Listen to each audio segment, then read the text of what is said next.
So we're pushing and pulling. And again, our serrations are on this side, they're facing up, so we're just working the back side.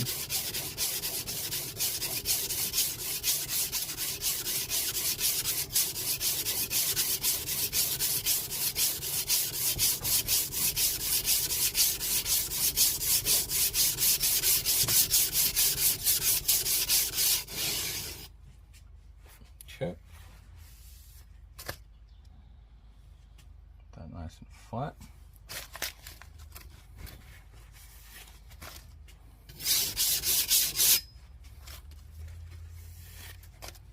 And now we're just going to do a few passes on the serrated side to deburr it, because what will happen is we'll start to form a burr on the serrated side. Okay. And then I'm just going to drag it in between each tooth. I'm going to drag each tooth on this stone, and that'll help deburr anything in between the teeth.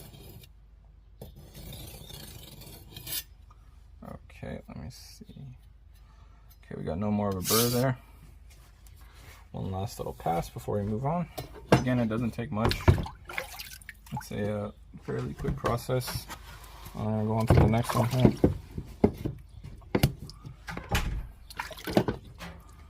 And then, again, our serrations are on this side. So we're gonna be doing the back side of this. I'm just gonna put it on our stone, lift it up slightly, and just run it at 5 degrees.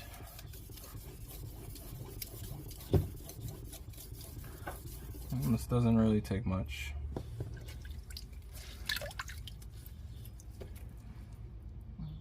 Okay.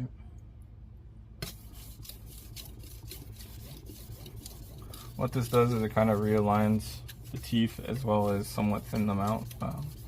Again, this is fairly quick because we don't want to remove too much material and make them too thin.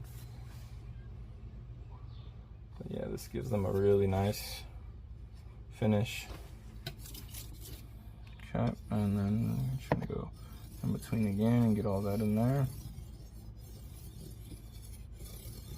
Just get any little bits in between the teeth or the serrations out of there.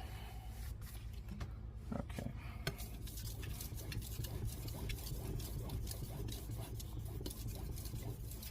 Again, it's a fairly quick process. So now I'm gonna grab some newspaper and we will check our progress.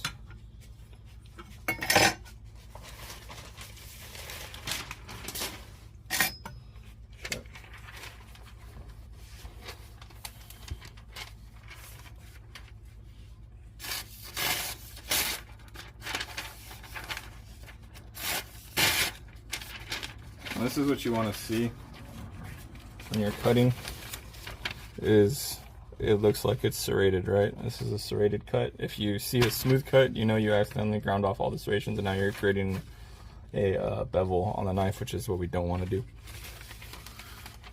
So when we're sharpening or when we're doing this, we always want to engage all of our senses, and one of them is sound. So you still want to hear that kind of sawing sound as it's going through. You don't want to hear a smooth shearing sound, because then you know you sharpened it like a knife. So that's good right there. Very nice.